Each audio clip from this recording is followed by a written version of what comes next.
আমাকে ঘর থেকে এত দূরে নিয়ে এসে আল্লাহ তুমি তোমার শত্রুদের হাতে আমাকে ন্যস্ত করলা। ইয়াতে হাজ্জেমুনি, যারা চতুর্দিক থেকে আমাকে পাথর মারতেছে। কি আবেগ দোয়ার মধ্যে, কি ভাষা, কি লাফজ। ইলা আদুইন বাঈদিন ইয়াতে হাজ্জেমুনি, তুমি আমাকে আল্লাহ ঘর থেকে বের করে এত দূরে নিয়ে আসলা, শত্রুদের হাতে সমর্থ করলা, তারা আমাকে চতুর্দিক থেকে পাথর মারতেছে।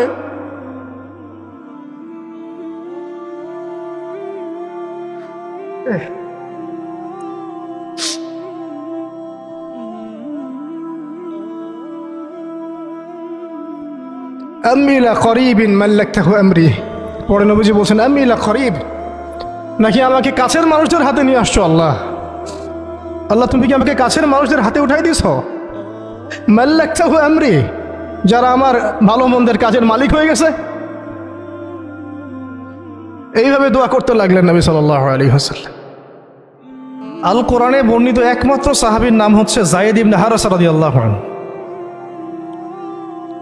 আমাদের এখানে যে ইয়াং ছেলেরা বসে আছেন সবার জন্যে যায়েদ বিন হারেসা রাদিয়াল্লাহু আনহু মহব্বত, ত্যাগ, ভালোবাসা, জীবন উৎসর্গের এবং জীবনের লক্ষ্য খুঁজে পাওয়ার একটা মূর্ত প্রতীক হতে পারে। একটু মনোযোগের সাথে অংশটা শুনেন, এটা শেষ অংশ। একমাত্র সাহাবী আল কোরআনে বর্ণিত যার নাম আল কোরআনে এসেছে তিনি হচ্ছেন যায়েদ বিন হারেসা রাদিয়াল্লাহু আনহু। তার বাবার নাম হারেসা। ঘটনা এমন ছিল যে ছোটবেলায় তার মা তাকে নিয়ে এক জায়গায় যাচ্ছিলেন। তো আগে তো যে ডাকাতি হতো, জলদস্যুর আক্রমণ করতো না, এরকম তাঁবুর মধ্যে আক্রমণ হয়েছে এবং তার মায়ের কাছ থেকে সন্তানকে কেড়ে নিয়ে চলে গেছে।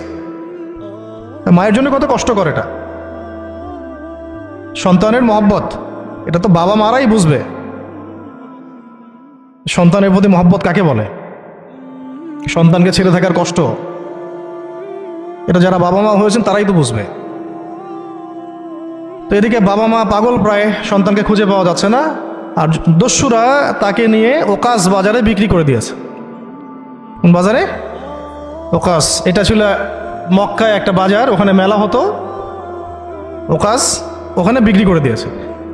তো ঘটনাক্রমে তখন তার বয়স মাত্র কত হবে, 8 থেকে 10 বছর। ঘটনাক্রমে তাকে খরিদ করেছেন খাদিজা রাদিয়াল্লাহু আনহা। খাদিজা রাদিয়াল্লাহু আনহার আত্মীয়, খাদিজা রাদিয়াল্লাহু আনহার আত্মীয়। তখন কিন্তু নবী সাল্লাল্লাহু আলাইহি ওয়াসাল্লাম নবুয়ত পান নাই, মানে ওহী আসেনি এখনো, বিয়েও হয়নি এখনো। খাদিজা রাদিয়াল্লাহু আনহার সাথে এখনো বিয়ে হয় নাই। তো তার আত্মীয় তাকে কিনে নিয়ে আসছেন, এনে খাদিজা রাদিয়াল্লাহু আনহার খেদমতে দিয়ে দিয়েছে।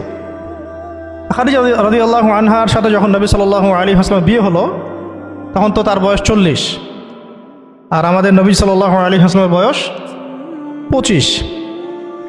এটা বাংলাদেশে হইলে বাংলাদেশের মানুষ মেনে নিত না, তালাক করাই ছাড়ত অনলাইনের মাধ্যমে। কথা বুঝতে পারছেন? যদিও দুজন সুখী, যদিও ধরেন দুজন সুখী একে অপরকে পেয়ে। এখন যদি আমাদের এখানে কোনো ভাই 40 বছর বয়সের কোনো মেয়েকে বিয়ে করে, যার নিজের বয়স হচ্ছে 20 বা 25, সমাজই ওকে তালাক দেওয়া ছাড়বে, যদিও সে ওই মেয়ের সাথে সুখী। হ্যাঁ, বিয়ে কেন্দ্রিক যত জাহালাত এগুলোই দূর হয় নাই সমাজ থেকে এখনো। রাসূল সাল্লাল্লাহু আলাইহি ওয়াসাল্লামের সাথে বিয়ে হলো, বিয়ে হওয়ার পরে এমন হয় না যে আপনি কাউকে বিয়ে করেছেন এবং তাকে খুব পছন্দ হয়েছে, দুজনকে বেশ সন্তুষ্ট আর কি। তেমন আপনি চান না তাকে কিছু হাদিয়া দিতে, হাদিয়া তোহফা দিতে মন চাবে না? হাদিয়া দিয়ে কি আবার কেউ ফেরত নেয়? হাদিয়া তোহফা দিতে তো মন চাবে। খাদিজা রাদিয়াল্লাহু আনহা হাদিয়া দিচ্ছেন নবী সাল্লাল্লাহু আলাইহি ওয়াসাল্লামকে যে হে মুহাম্মদ, আমার খুব প্রিয় একজন দাস আছে, আমার খুব প্রিয় একজন দাস আছে এবং তার চেহারা দেখেই আমি বুঝতে পারি যে সে খুব বুদ্ধিমান এবং সে খুব সৎ। চেহারা দেখলে বোঝা যায় না মানুষের? চেহারা কিন্তু কথা বলে, চেহারাও কথা বলে, তবে দেখার চোখ থাকতে হবে, দেখার মতো চোখ থাকতে হবে। গুনাহের চোখ দিয়ে তো কারো চেহারা পড়ার সুযোগই নাই। যেমন আনাস রাদিয়াল্লাহু আনহু, তার জন্য নবী সাল্লাল্লাহু আলাইহি ওয়াসাল্লাম দোয়া করে দিয়েছিলেন না? তার মা দেখেই চিনে ফেলছেন যে হ্যাঁ উনি শেষ নবী, এই চেহারা কোনো মিথ্যাবাদের চেহারা না, এরকম করে কথা বলা হচ্ছে। ইয়া রাসূলুল্লাহ, আমার ছেলের জন্য দোয়া করে দেন। আব্দুল্লাহ বিন সালাম রাদিয়াল্লাহু আনহু ইহুদি ছিলেন, যখন নবীজি মদিনায় গিয়েছেন তার চেহারা দেখেই তিনি বুঝে ফেলছেন যে তিনি শেষ নবী, এই চেহারা কোনো মিথ্যাবাদীর চেহারা হতে পারে না। ওই চোখ থাকতে হবে এবং ওই কলব থাকতে হবে পড়ার জন্যে। তো খাদিজা রাদিয়াল্লাহু আনহা হাদিয়া দিয়েছেন যে আমার খুব প্রিয় একজন দাস আছে জায়েদ। তো নবী সাল্লাল্লাহু আলাইহি ওয়াসাল্লাম এটাকে গ্রহণ করেছেন, হাদিয়া গ্রহণ করে তিনি দেখেন জায়েদ বিন হারিসা রাদিয়াল্লাহু আনহুর তাকদীরটা কেমন হলো। স্থলদস্যুদের হাত থেকে ওকাস বাজার থেকে চলে আসলো কোথায়? খাদিজা রাদিয়াল্লাহু আনহার বাসা, সেখান থেকে নবী সাল্লাল্লাহু আলাইহি ওয়াসাল্লামের সোহবতে। চিন্তা করা যায়, এই তাকদীর তো ইউসুফ আলাইহিস সালামের চেয়েও কম সৌভাগ্যের না। ইউসুফ আলাইহিস সালামের কি হয়েছে? ভাইয়ের ষড়যন্ত্র, সেখান থেকে কূপ থেকে রাজপ্রাসাদ, সেখান থেকে জেল থেকে আবার রাজপ্রাসাদ, তারপরে তো পুরো মিশরের বড় একটা অংশের রাজনৈতিক দায়িত্ব, এবং সেখান থেকেই বনু ইসরাইল পরে আবার মিশরে আসলো। অন্য একদিন আলোচনা করবো ইনশাআল্লাহ। এখানে যায়েদ ইবনে হারিসা রাদিয়াল্লাহু আনহার তাকদীর কেমন? অনন্য সাধারণ, এত চমৎকার যে এটা তো ঈর্ষণীয়। আলী রাদিয়াল্লাহু আনহু ছাড়া এমন তাকদীর তো মনে হয় আর কেউ পান নাই, যে নবী সাল্লাল্লাহু আলাইহি ওয়াসাল্লামের ঘরের মধ্যে তিনি সবসময় তার সাথে তার খেদমত করছেন। শুধু তাই না, নবী সাল্লাল্লাহু আলাইহি ওয়াসাল্লাম তাকে নিজের পুত্র বানিয়ে নিলেন। যায়েদ আমার পুত্র, যায়েদ আমার ছেলে। দাস রাখলেন না। যখন তিনি যায়েদ বিন হারিসা রাদিয়াল্লাহু আনহুকে পেলেন, সবার সামনে এলান করে দিলেন যে সে আমার দাস না, ও আমার ছেলে, যায়েদ আমার ছেলে।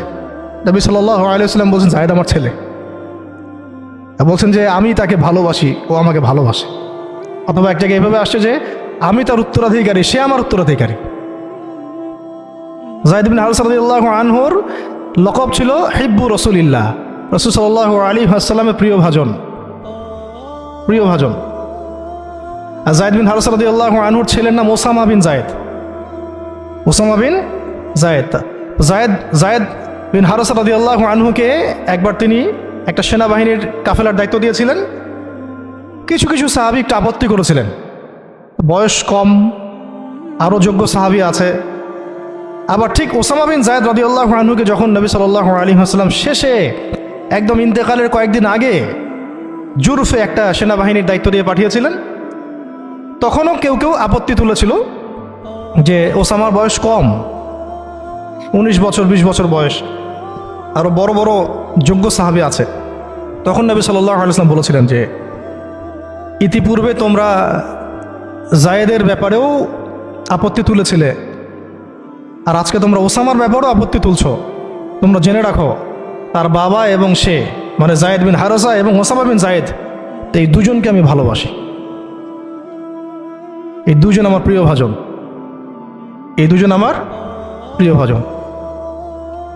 তো যায়েদ বিন হারিসা রাদিয়াল্লাহু আনহু এখানে বড় হতে লাগলেন। এক পর্যায়ে তো ওহী আসলো, ইসলাম কবুল করলেন।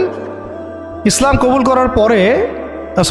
করার আগে একটা ঘটনা ছিল, ওইটা ভুলে গেছিলাম, দেরি হচ্ছে কি? আচ্ছা, ইসলাম কবুল করার আগে একবার তার বাবা মা তার খোঁজ পেয়েছিলেন। হজ করতে আসছেন কিছু মানুষ মক্কায়, তখন হজমরা ছিল বিকৃত, এসে দেখছে যে এই তো যায়েদ। তো ফিরে গিয়ে তার বাবাকে খবর দিছে, যায়েদকে দেখলাম মক্কায়। তো তার বাবা আসছেন হারিসা, ঠিক আছে, এসে চিনতে পারছেন আমার ছেলে। তো মুহাম্মদ সাল্লাল্লাহু আলাইহি ওয়াসাল্লামকে বলেছেন যে আমার ছেলেকে আমি কিছু মুক্তিপণের বিনিময়ে নিয়ে যেতে চাই। তো নবী সাল্লাল্লাহু আলাইহি ওয়াসাল্লাম বলেছেন ঠিক আছে, মুক্তিপণ লাগবে না, আমি আপনাদেরকে আরও সহজ একটা অপশন দিচ্ছি। আপনার ছেলেকে ডাকি, সে যদি আপনাদের সাথে যেতে চায় তাহলে কোনো টাকা পয়সা লাগবে না, এমনি নিয়ে যাবেন। যদি যেতে না চায় তাহলে আমার কিছু করার নেই। তখন তার বাবার সামনে তার ছেলেকে আনা হলো, বলা হলো যে ওনাদেরকে চিনতে পারো? হ্যাঁ, উনি আমার বাবা হারিসা।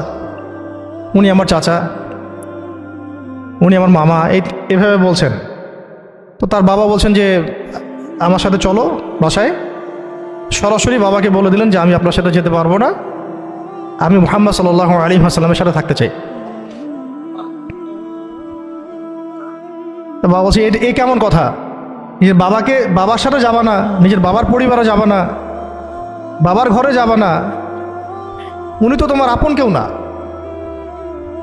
যায়েদ ইবনে হারসা রাদিয়াল্লাহু আনহু বলছেন যে আমি তার মধ্যে এমন কিছু দেখেছি যে আপনারা কেউ দেখতে পারবেন না।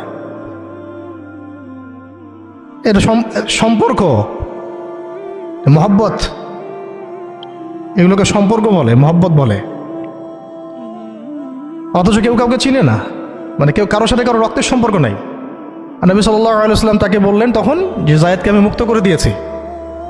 যায়েদ আমার দাস না, যায়েদ আমার ছেলে, যায়েদ আমার ছেলে, আমি তার উত্তরাধিকারী, সে আমার উত্তরাধিকারী, আমি তাকে ভালোবাসি। তার উপাধি হয়ে গেল হিব্বু রসুলিল্লাহ, রসুলের প্রিয় ভাজন। সবাই তাকে এই নামে ডাকা শুরু করলো, রাসূলের প্রিয় ভাজন, রাসূল তাকে ভালোবাসে, রাসূল তাকে ভালোবাসে, রাসূল তাকে ভালোবাসে। আর আমি বলছি রাসূল কে? সাল্লাল্লাহু আলাইহি সাল্লাম, যাকে আল্লাহ ভালোবাসেন। রাসূল কে? যাকে আল্লাহ ভালোবাসেন। তো এখন যখন নবুয়ত প্রাপ্ত হলেন, তখন আপনারা তো সবাই জানেন যে প্রথম 13 বছর মক্কায় কাটানো হয়েছে। এই প্রথম 13 বছরে যে কি পরিমাণ নির্যাতন সহ্য করতে হয়েছে, এটা ভাষায় প্রকাশ করার কোনো কিতাব পাওয়া যাবে না। আর এটা লেখার মতো কোনো কলম নাই, কোনো হাত নাই। ওইগুলো নিয়ে আমরা ইনশাল্লাহ পরে কথা বলবো। আজকে শুধু একটা দুইটা জায়গা বলতেছি। একটা সফর ছিল তায়েফের সফর। কিসের সফর? এই যে হুট করে শুনলেন তায়েফের সফর। তায়েফের সফরের আগে 10 বছর আছে। এই 10 বছরে এত নির্মম নির্যাতন সহ্য করতে হয়েছে, যেটা তায়েফ পর্যন্ত যেতে রাসূল সাল্লাল্লাহু আলাইহি ওয়াসাল্লামকে বাধ্য করেছে। মক্কার অবস্থা কোন ঠাসা, মানে অত্যাচার হতে হতে হতে হতে এমন একটা অবস্থা, সাহাবীদেরকে চোখের সামনে শহীদ করা হচ্ছে। বেলাল রাদিয়াল্লাহু আনহুকে এইভাবে নির্যাতন করা হচ্ছে। সুমাইয়া রাদিয়াল্লাহু আনহাকে মেরে ফেলা হলো, শহীদ করা হলো। গরিব সাহাবীদেরকে নির্যাতনের স্টিম রোলার চালায় দেওয়া হচ্ছে। এক পর্যায়ে বাধ্য হয়ে অনেক সাহাবী আবিসিনিয়াতে চলে গেলেন, ইথিওপিয়ায়। আবার 3 বছর নবী সাল্লাল্লাহু আলাইহি ওয়াসাল্লাম এবং বনু হাশিমকে বয়কট করা হলো, মনে আছে? একদম বয়কট করা হলো 3 বছর। গাছের ছাল পাতা খেয়ে সাহাবীরা থাকা শুরু করলেন।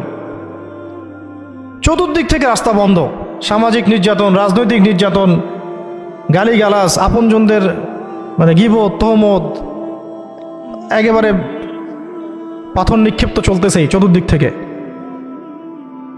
আবু লাহাব, আবু জেহেল, আবু সুফিয়ান সবাই উঠে পড়ে লাগছে। পুরো সমাজ বিরুদ্ধে চলে গেছে।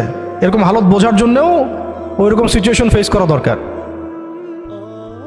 এটা পড়ি আমরা তো এগুলো পড়ি, এগুলো তো আমরা বুঝি না, উপলব্ধি করতে পারি না, কারণ আমরা এই ফেজগুলো দিয়ে যাই নাই। যারা টুকটাক গিয়েছেন তারা কিছু রাজ করতে পারেন। এরকম একটা অবস্থায় যখন চতুর্দিক থেকে রাস্তাটা বন্ধ মনে হচ্ছে, তখন নবী সাল্লাল্লাহু আলাইহি ওয়াসাল্লাম তায়েফে গিয়েছিলেন, তায়েফের 3টা বড় বড় গোত্রকে দাওয়াত দিতে। উদ্দেশ্য হচ্ছে তায়েফবাসী যদি ইসলাম কবুল করত, তাহলে মক্কার এই কুরাইশদের বিরুদ্ধে একটা বড় সাপোর্ট পাওয়া যেত। ঠিক আছে, এটা কিন্তু একটা হিজরত, এটাও কিন্তু একটা হিজরত। এর আগে একটা হিজরত হয়েছে আবিসিনিয়াতে, তায়েফেও। এটাতে ওই সাফল্যটা আসে নাই, তায়েফবাসী ইসলাম কবুল করে নাই। পরবর্তীতে আল্লাহ পাক মদিনাবাসীকে কবুল করেছেন। ওগুলো আমরা পরে আস্তে আস্তে আলোচনা আনবো ইনশাআল্লাহ। আজকে শুধু এতটুকু বলছি তায়েফের কথাটা। এইখানে সময়টা চিন্তা করবেন, এই সময়টা ছিল জুন জুলাই মাস, জুন বা জুলাই মাসের মতো অবস্থা। মানে মানে কাঠ ফাটা রোদ বলতে আমরা যা বুঝি, প্রচণ্ড রোদ, প্রচণ্ড গরম, মরুভূমির উত্তপ্ত একটা অবস্থা। এই অবস্থায় মক্কা থেকে তায়েফের ডিস্টেন্স হচ্ছে প্রায় 100 কিলোমিটার, প্রায় 100 কিলোমিটার। যারা তায়েফে গিয়েছেন তারা হয়তো জানবেন, এটা পাহাড়, মানে মাটির নিচ থেকে তায়েফ শহরটা দেখা যায়। এই যে পাহাড়ের গা বেয়ে যে উঠতে হয়, এখন তো গাড়ি আসছে, গাড়ির যুগ, এই গাড়ি দিয়ে উঠতেও এই নিচ থেকে উপর পর্যন্ত 40 কিলোমিটার, মানে পাহাড়ের গা বেয়েই 40 কিলোমিটার রাস্তা এইভাবে সফর করে করে করে করে তায়েফের শহরের উপরে পৌঁছাতে হয়। এই কাজটা নবী সাল্লাল্লাহু আলাইহি ওয়াসাল্লাম তার সময় করেছেন পায়ে হেঁটে, তাও জুন জুলাই মাসের মতো উত্তপ্ত অবস্থায়, গরমের অবস্থায়। এবং এই সফরে নবী সাল্লাল্লাহু আলাইহি ওয়াসাল্লামের সাথে মাত্র একজন সাহাবী ছিলেন, সেই সাহাবীর নাম যায়েদ ইবনে হারেসা রাদিয়াল্লাহু আনহু, আর কেউ না, রাসূলের প্রিয় ভাজন। তাহলে বুঝতে পারছেন কত কত কাছের সম্পর্ক। আর কেউ না, কোনো সাহাবী না, যায়েদ ইবনে হারেসা রাদিয়াল্লাহু। ঠিক যেমন গারে সাওরে কেউ নাই, কোনো সাহাবী নাই, কে আছেন? আবু বকর রাদিয়াল্লাহু আনহু। আয়েশা রাদিয়াল্লাহু আনহা বলতেন মাঝে মাঝে যে যদি রাসূল সাল্লাল্লাহু আলাইহি ওয়াসাল্লাম জীবিত থাকতেন তাহলে যায়েদ ইবনে হারেসা রাদিয়াল্লাহু আনহুকে মনে হয় তিনি তার পরবর্তী স্থলাভিষিক্ত হিসেবেই ঘোষণা করে দিয়ে যেতেন। এত ভালোবাসতেন তিনি তাকে, মনে হতো যেন যায়েদ বিন হারেসা রাদিয়াল্লাহু আনহুকে তিনি পরবর্তী স্থলাভিষিক্ত করে দিয়ে যাবেন, এত ভালোবাসতেন। যখন যায়েদ বিন হারেসা কোনো সফর থেকে ফিরত, আমি আয়েশা রাদিয়াল্লাহু আনহা বলছেন, আমি রাসূল সাল্লাল্লাহু আলাইহি ওয়াসাল্লামকে এত মানে কি একটা বলছে গ্রিটিংস বলি না আমরা, অভিবাদন, এত ব্যস্ত হয়ে অস্থির হয়ে আলিঙ্গন করতে দেখি নাই যেমনটা যায়েদ বিন হারেসার ক্ষেত্রে তিনি করতেন। বহু সফরে তিনি তাকে পাঠিয়েছেন, সারিয়া অভিযানে। সারিয়া মানে যে সফরগুলোতে আমাদের নবীজি নিজে যান নাই কিন্তু সাহাবীদেরকে পাঠিয়েছেন, কোনো সামরিক অভিযান, এটাকে বলা হয় সারিয়া। আর গাজওয়া হচ্ছে এমন যুদ্ধ যেখানে নবীজি নিজে গিয়েছেন, অ্যাজ এ কমান্ডার উপস্থিত ছিলেন। তো একবার একটা সফর থেকে যায়েদ ইবনে হারেসা রাদিয়াল্লাহু আনহু এসেছেন। আয়েশা রাদিয়াল্লাহু আনহা বলছেন তার গায়ে, আমাদের নবীজির গায়ে সতরটা কোনো রকম ঢাকা ছিল, উপরের পোশাক নাই, মানে গায়ের উপরের পোশাকটা তিনি পরেনই নাই। এই অবস্থাতে তিনি আয়েশা রাদিয়াল্লাহু আনহার ঘরে ছিলেন, ওইখানে এসে যায়েদ ইবনে হারেসা রাদিয়াল্লাহু আনহু নক করেছেন দরজায়। ওই অবস্থায় তিনি উঠে গিয়ে যায়েদ ইবনে হারেসা রাদিয়াল্লাহু আনহুকে আলিঙ্গন করা শুরু করলেন, কপালে চুমু দেওয়া শুরু করলেন, আমার প্রিয় ভাজন আসছে। ওই সাহাবীকে সাথে নিয়ে তিনি সফর করছেন তায়েফে। তায়েফে যাওয়ার পরে 3টা গোত্রনেতা ছিল ওখানে, অনেক বড় কথা তো আমি অল্প করে বলছি সময় সংক্ষিপ্ততার কারণে। একটা গোত্রনেতার নাম হচ্ছে আব্দে ইয়ালাইল, এর আন্ডারে বহু মানুষ ছিল। যদি সে ইসলাম কবুল করতো তাহলে ওই সবাই ইসলাম কবুল করতো, সে করে নাই।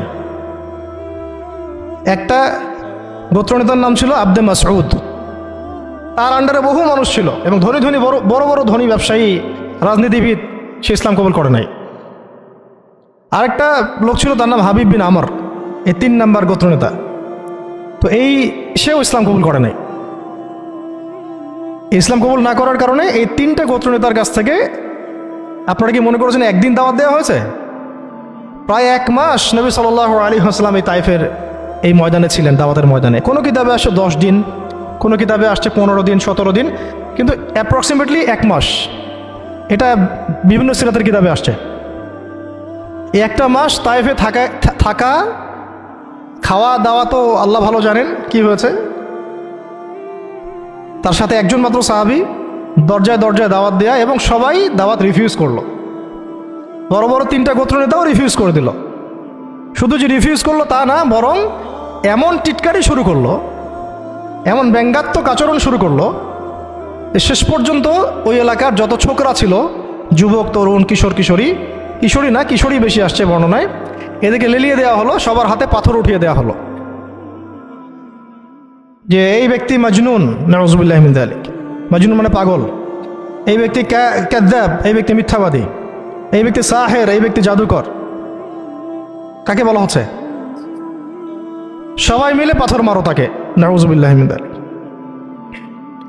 দৃশ্যটা একটু চিন্তা করেন। 10 বছর মক্কায় দাওয়াত দেওয়ার পর চতুর্দিক থেকে কুরাইশদের নির্যাতন, নিপীড়ন, শারীরিকভাবে, মানসিকভাবে, আত্মিকভাবে, সামাজিক বয়কট, 3 বছর গাছের ছাল পাতা খেয়ে পাহাড়ের পাদতলে জীবন কাটানো বনু হাশেমের। আবার আমুল হুজনও হয়ে গেছে, ওই একই বছরে কয়েকদিনের মধ্যেই চাচা আবু তালেবও ইন্তেকাল করেছেন, খাদিজা রাদিয়াল্লাহু আনহাও ইন্তেকাল করেছেন। কি অবস্থা ওই সময়, চিন্তা করে, কি কষ্টের সময়, কীরকম কষ্টের সময় আমরা তো উপলব্ধি করতে পারবো না। আমরা তো গাজাবাসীর কষ্ট উপলব্ধি করতে পারি না, রাসূলুল্লাহ সাহাবীদের কষ্ট কি উপলব্ধি করতে পারবো? এই অবস্থায় আশার আলো নিয়ে তায়েফে যাওয়া, সেখানে গিয়ে যে 1 মাস এই মেহনত করার পর এই অবস্থা, সমস্ত ছোকরাটা পাথর মারা শুরু করলো। কি পাথর মারার সেই গতি, যেখানে পাথর মারা হয়েছে ওই জায়গা আমরা দেখে আসছি আলহামদুলিল্লাহ। কি পাথর মারার গতি, এমন পাথর মারা হচ্ছিল যে রাসূল সাল্লাল্লাহু আলাইহি ওয়াসাল্লামের মানে গায়ে লেগে রক্ত বের হতে হতে সেই রক্ত দিয়ে পায়ের যে জুতাটা আছে এই জুতাটা আটকে গেছে, এইভাবে জুতা খোলা যাচ্ছে না। রাসূলুল্লাহ সাল্লাল্লাহু আলাইহি ওয়াসাল্লাম পা থেকে জুতা খোলা যাচ্ছে না, রক্তে আটকে গেছে। আর মানুষ বলছে পাগল, মিথ্যাবাদী, হ্যাঁ জাদুকর, জিনে আসর করছে, মানুষ বলতেছে এগুলা। রাজনৈতিক ক্ষমতা চাই মনে হয়, হ্যাঁ অর্থ চাই মনে হয়, দুনিয়ার জৌলস মনে হয় চায়, আমাদের ঐক্য বিনষ্ট করতে আসছে। মারো একে, মেরে বিদায় করো এখান থেকে। কোন পর্যায়ে গেলে মানুষ এই কাজ করতে পারে? কি পরিমাণ ক্ষোভ থাকলে মানুষ এই কাজটা করতে পারে? আর কার এগেন্স্টে করছে? আল্লাহর প্রিয় হাবিব, যার জন্য আল্লাহ পাক ফিরদাউস রেখেছেন, মাকামে মাহমুদ রেখেছেন, যার সুপারিশ ছাড়া আমরা মনে হয় না জান্নাতে কেউ যেতে পারবো, অসম্ভব। যার সুপারিশ ছাড়া বিচার শুরুই হবে না কিয়ামতের মাঠে, হিসাব নিকাশ শুরুই হবে না, জান্নাত তো বহু দূরের কথা। জান্নাতের দরজাও খোলা হবে না যিনি আগে না ঢোকা পর্যন্ত। তাকে মানুষ সেভাবে মারা শুরু করলো, রক্ত ঝরতেছে। এই সময়ে এই সাহাবী যায়েদ ইবনে হারেসা রাদিয়াল্লাহু আনহু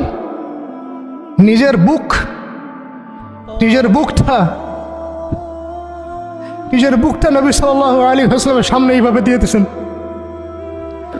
যে যতগুলো পাথর আসবে আমার গায়ে যেন লাগে, আমার নবীর গায়ে না লাগে। বুক যখন থেতলায় গেছে তখন পিঠ দিয়ে দিয়েছেন, ইয়া রাসূলুল্লাহ আপনার গায়ে একটা পাথর যেন না লাগে, আমার পিঠে লাগুক। এই সময়টা চিন্তা করেন, সাহাবীর কথা চিন্তা করেন, তাদের ত্যাগ তিতিক্ষার কথা চিন্তা করেন, ওই সময়ের সবরের কথা চিন্তা করেন। আর তায়েফবাসী নবী সাল্লাল্লাহু আলাইহি ওয়াসাল্লামের আপনজন ছিল। তায়েফের গোত্রে নবী সাল্লাল্লাহু আলাইহি ওয়াসাল্লামের দুধ পান করানো হয়েছিল, হালিমা সাঈদার গোত্র এটা। দূরের মানুষ আপনাকে যখন ভালো মন্দ বলবে আপনার অতটা কষ্ট হবে না যতটা আপনার কাছের মানুষ আপনাকে ভালো মন্দ বললে কষ্ট হবে। যখন আপনার প্রিয় মানুষেরা আপনাকে পাথর ছুড়বে, এই পাথরের আঘাত সহ্য করা এত সহজ না। কাফেররা, ফাসেকরা, জালেমরা, মুশরিক, মুনাফিকরা পাথর ছুড়বে, সেই পাথর আপনি সৌভাগ্যের সাথে বরণ করতে পারেন, সেই রক্তক্ষরণে আপনার কষ্ট হবে না। প্রিয় মানুষদের দেওয়া অপবাদ, মিথ্যাচার, গীবত, তহমত, পাথর আপনাকে এত কষ্ট দিবে, এই কষ্টের লোড আপনি সহ্য করতে পারবেন না। আর যদি আল্লাহ পাক আপনাকে সহ্য করার ক্ষমতা দিয়ে দেন, ইনশাআল্লাহ আপনি এমন ব্যক্তি হবেন যে ব্যক্তির হাতে আল্লাহ রাব্বুল আলামিন ইসলামের ঝান্ডা উঠাই দেবেন ইনশাআল্লাহ। ইনশাআল্লাহ যাকে আল্লাহ রাব্বুল আলামিন পুরো কওমের জন্য কবুল করবেন ইনশাআল্লাহ। এবং পুরো শক্তি আপনার সামনে একদিন না একদিন পরাজয় বরণ করবেই, সময়ের ব্যাপার। যায়েদ বিন হারেসা রাদিয়াল্লাহু আনহু নিজের বুকটা এইভাবে আগলায় দিয়ে রাখছেন, আমার গায়ে লাগুক ইয়া রাসূলুল্লাহ, আপনার গায়ে না লাগে। আজকে আপনি যায়েদ বিন হারেসাকে পাবেন কোথায়?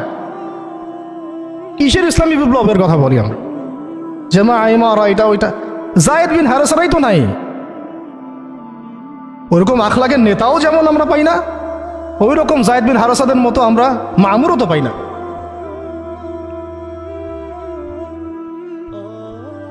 বরং এখন তো এমন যুগ চলতেছে যে মানুষ সামান্য দুনিয়াবী স্বার্থের কারণে, সামান্য দুনিয়াবী স্বার্থ, একটু মোহ, একটু দাম্ভিকতা, একটু অহংকার, একটু জিদ, একটু রাগ, একটু ক্ষোভ ইত্যাদির কারণে মানুষ, নিজের প্রিয় মানুষ আপনাকে মানুষের হাতে উঠাই দিতে পারে। সবাই মিলে তাকে পাথর মারো, আমি তাকায় দেখতেছি। সবাই তাকে পাথর মারো, আমি তাকে তাকে দেখতেছি।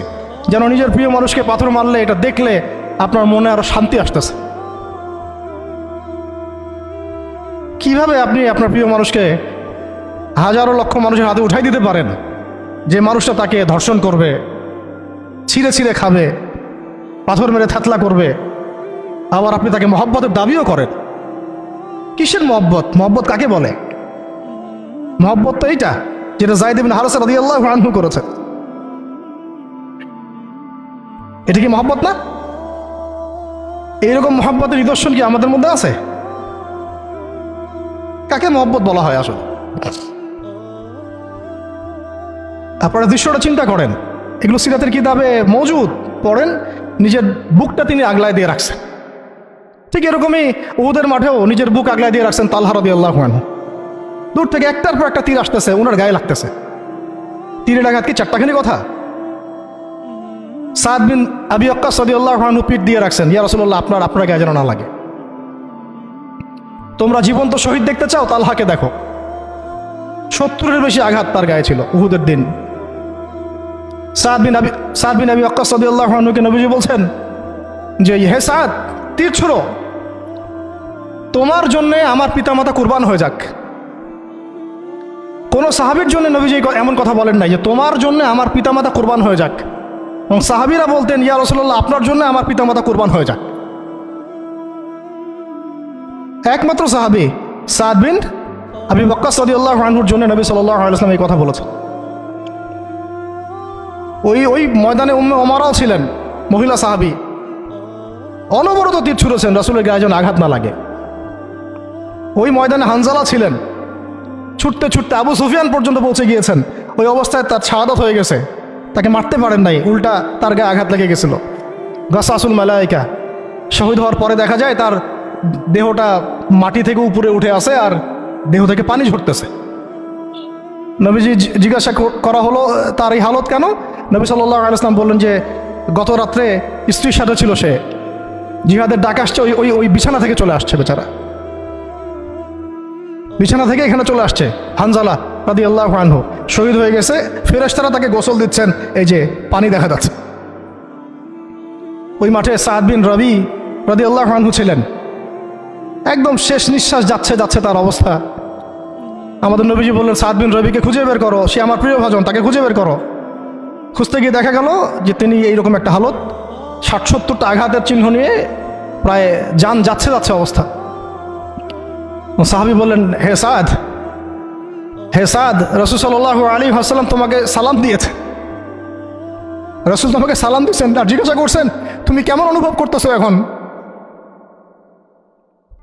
সাদ বিন রবি বলছেন, রাসূলের কাছে আমার সালাম পৌঁছে দিও, আর আল্লাহর কসম আমি জান্নাতের ঘ্রাণ পাচ্ছি এখন। এটা বলতে বলতে তার শাহাদাত হয়ে যায়। আর তিনি বলতে বলতে একটা কথা শেষে বলে গিয়েছিলেন যে আমি চলে যাওয়ার পরে, তিনি আনসারদের নেতা ছিলেন, আমি চলে যাওয়ার পর তোমরা থাকা অবস্থায় যদি মুহাম্মদ সাল্লাল্লাহু আলাইহি ওয়াসাল্লামের গায়ে একটা আঁচড়ও লাগে, তোমরা আল্লাহর সামনে কোনো হুজ্জাত দিতে পারবা না। আমি চলে যাওয়ার পরে যদি মুহাম্মদ সাল্লাল্লাহু আলাইহি ওয়াসাল্লামের গায়ে একটা আঁচড়ও লাগে, তোমরা আল্লাহর সামনে কোনো হুজ্জাত দিতে পারবা না। আর আমরাও তো এখন দুনিয়াতে বেঁচে আছি, আমাদের নবী সাল্লাল্লাহু আলাইহি ওয়াসাল্লামের গায়ে কি না লাগতেছে, আমরা কি বা করতে পারতেছি। কত সাহাবী। একটা কথা বলতে ভুলে গেছিলাম, যায়েদ বিন হারেসা রাদিয়াল্লাহু আনহু ইসলামের পরে যে ভাই সম্পর্ক করে দেওয়া হয়েছিল, দিনী ভাই, যায়েদ বিন হারেসা রাদিয়াল্লাহু আনহু দিনী ভাই ছিলেন হামজা রাদিয়াল্লাহু আনহু, সাইয়্যিদুশ শুহাদা। তার হালত আমরা দেখেছি উহুদের মাঠে। এমন সিংহ যার সামনে কেউ লড়াই করতে পারে না। আর আল্লাহর যে সিংহদের সামনে কাফেররা পেরে ওঠে না, পিছন থেকে আঘাত করে, তাকেও পিছন থেকে আঘাত করা হয়েছে। বর্ষা বের হয়ে গেছে নাভির নিচ দিয়ে, ওই অবস্থায় মারতে আসছিলেন তিনি, ওয়াহশী তাকে শহীদ করেছিল। নবী সাল্লাল্লাহু আলাইহি ওয়াসাল্লাম তার লাশ দেখে অঝোর নয়নে কেঁদেছেন, কারণ তার বুকটা চিরে ফেলছিল কাফেররা, চিরে কলিজা বের করার চেষ্টা করছিল, পারে নাই। কলিজা বের করে চিবাই খাওয়ার চেষ্টা করছিল। তাহলে কাফেরদের ক্ষোভ চিন্তা করেন, কাফেররা আমাদের ব্যাপারে কি পরিমাণ ক্ষোভ লালন করে, তারা আমাদের ব্যাপারে কি পরিমাণ ক্ষোভ লালন করে ভিতরে এটা আমরা জানিও না, বুঝিও না। আমরা ওদের সাথে বন্ধুত্ব করতে চাই, ওদেরকে আমাদের নিজেদের আপন মনে করি।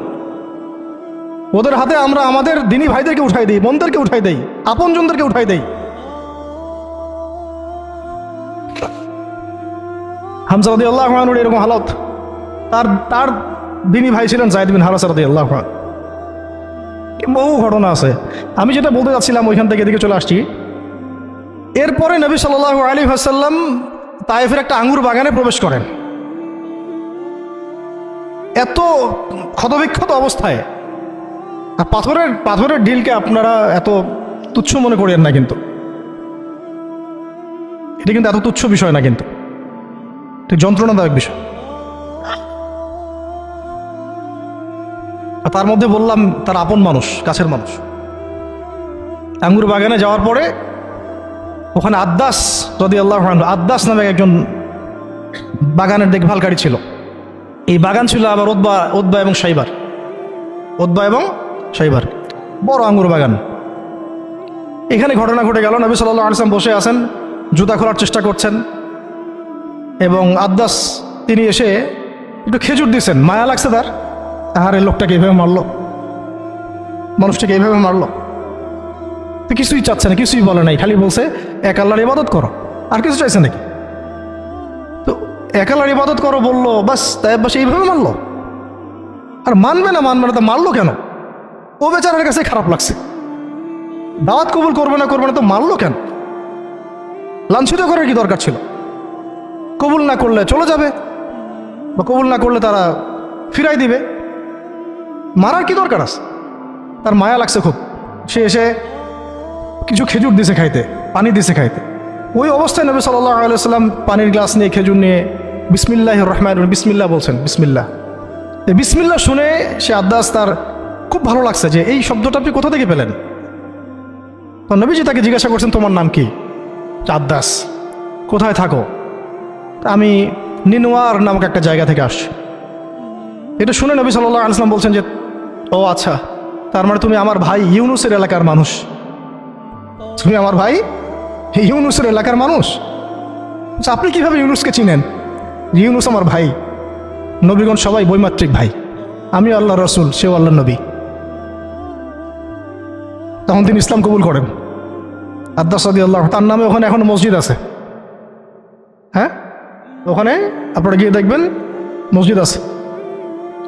এই জায়গায় যায়েদ বিন হারেসা রাদিয়াল্লাহু আনহুর ভূমিকাটা দেখেন। এবার নবী সাল্লাল্লাহু আলাইহি ওয়াসাল্লাম ওই জায়গায় বসে দোয়া করতেছেন। এটা শেষ অংশ, দোয়া করতেছেন। এই দোয়ার লফজ যদি আরবি বুঝতে পারতেন,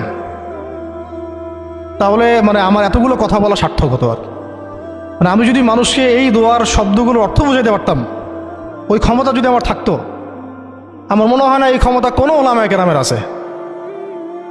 আমার মনে হয় না এই ক্ষমতা কোনো ওলামায়ে কেরামের আছে যে এই দোয়ার শব্দগুলো আওয়ামকে বুঝাই দিবে, এক্স্যাক্টলি সেই ফিলিংস এবং ইমোশন বুঝাবে, এমন ক্ষমতা আমাদের কাউকে দেওয়া হয় নাই। শুধু এই অনুভূতিগুলো বোঝার জন্য হলেও আরবি শেখা দরকার আপনাদের, আমাদের সবারই। এগুলো অনুভূতিগুলো বোঝার জন্য হলেও আমাদের আরবি শেখা দরকার। মোনাজাতে মাকবুল কিতাবেও দোয়াটা আছে। নবী সাল্লাল্লাহু আলাইহি ওয়াসাল্লাম রক্তাক্ত অবস্থায়, ক্ষতবিক্ষত অবস্থায়, তার পাশে যায়েদ ইবনে হারেসা রাদিয়াল্লাহু আনহু, তারা আল্লাহ রাব্বুল আলামিনের কাছে দোয়া করতেছেন। এই দোয়াটার নাম হচ্ছে মাজলুমের দোয়া, দুর্বলের দোয়া। কিসের দোয়া? দুর্বলের দোয়া। দোয়ার শব্দগুলো এমন ছিল, আল্লাহুম্মা ইন্নাকা তাসমাউ কালামি, আল্লাহুম্মা ইন্নাকা তাসমাউ কালামি। হে আল্লাহ, নিশ্চয়ই আপনি আমার কথা শুনছেন। আমাদের নবীজি বলছেন, আল্লাহুম্মা ইন্নাকা তাসমাউ কালামি, আল্লাহ আপনি নিশ্চয়ই আমার কথা শুনছেন। ওয়া তারা মাকানি, এবং আমার যে মাকান, আমার অবস্থা আপনি দেখছেন। ওয়া তা'লামু সিররি ওয়া আলানিয়াতি, আল্লাহ আপনি আমার বাহিরের অবস্থাও জানেন, ভিতরের অবস্থাও জানেন। আমার বাহিরের হালতও আপনি জানেন, ভিতরের হালতও আপনি জানেন, প্রকাশ্য অবস্থা আপনি জানেন, গোপন অবস্থা আপনি জানেন। তা'লামু সিররি ওয়া আলানিয়াতি লা ইয়াখফা আলাইকা শাইউম মিন আমরি, আমার কোনো কাজই আপনার কাছে গোপন না। আসলে আমার কি হালত, কি অবস্থা, আমার উপর দিয়ে কি গেছে, কি গেল, কি প্রকাশ্য, কি গোপন, কি সত্য, কি মিথ্যা, আল্লাহ আপনি সব জানেন।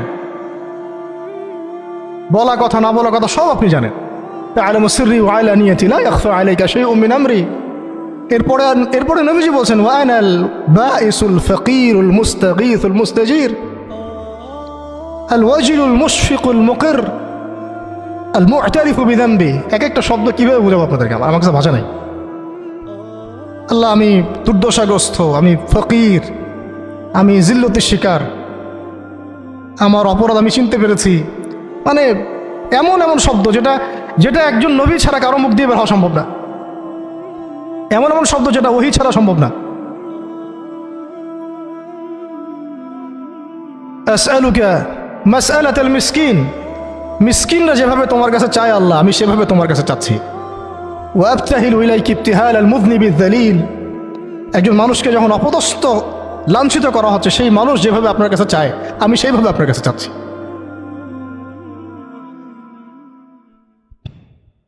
আরো অনেক শব্দ আছে, মাঝখানে লাইন আছে।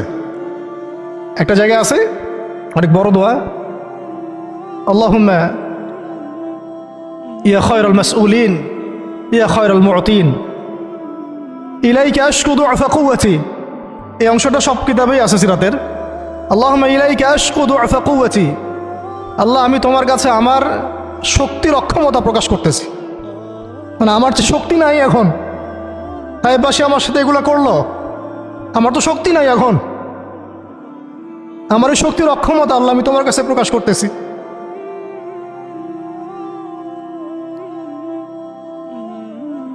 ইলাইকা আশকু দু'ফা কুওয়াতি, আমার শক্তির যে কুওয়াতের অক্ষমতা, দুর্বলতা আমি তোমার কাছে প্রকাশ করতেছি। ওয়া কিল্লাতা হিলাতি ওয়া কিল্লাতা হিলাতি, এই যে সহনশীলতা, এই সয়ে নেওয়ার যে ক্ষমতার যে ঘাটতি, এগুলো আমি তোমার কাছে পেশ করতেছি। ওয়া হাওয়ানি আলান নাস ওয়া হাওয়ানি আলান নাস, আর এই যে পুরো মানুষ, তায়েফের পুরো মানুষ আমার সাথে যা করলো, তাদের সাথে লড়াই করার যে আমার অক্ষমতা, বা তাদেরকে বুঝানোর যে অক্ষমতা আমার, তাদেরকে যে আমি বুঝাতে পারতেছি না, এটা যে আমার অক্ষমতা, এই হালত আমি তোমার কাছে পেশ করতেছি। আল্লাহুম্মা ইলাইকা আশকু দু'ফা কুওয়াতি ওয়া কিল্লাতা হিলাতি ওয়া হাওয়ানি আলান নাস। কি শব্দ! বলছি ইলা মান তাকিলুনি, আল্লাহুম্মা ইলা মান তাকিলুনি, আল্লাহ তুমি আমাকে কাদের হাতে ন্যস্ত করলা, আল্লাহ তুমি আমাকে কাদের হাতে ন্যস্ত করলা। ইলা আদুইন বাঈদিন ইয়াতাহাজ্জামুনি, আমাকে ঘর থেকে এত দূরে এনে, সেই মক্কা থেকে কত দূরে, আমাকে ঘর থেকে এত দূরে নিয়ে এসে আল্লাহ তুমি তোমার শত্রুদের হাতে আমাকে ন্যস্ত করলা। ইয়াতাহাজ্জামুনি, যারা চতুর্দিক থেকে আমাকে পাথর মারতেছে। কি আবেগ দোয়ার মধ্যে, কি ভাষা, কি লফজ!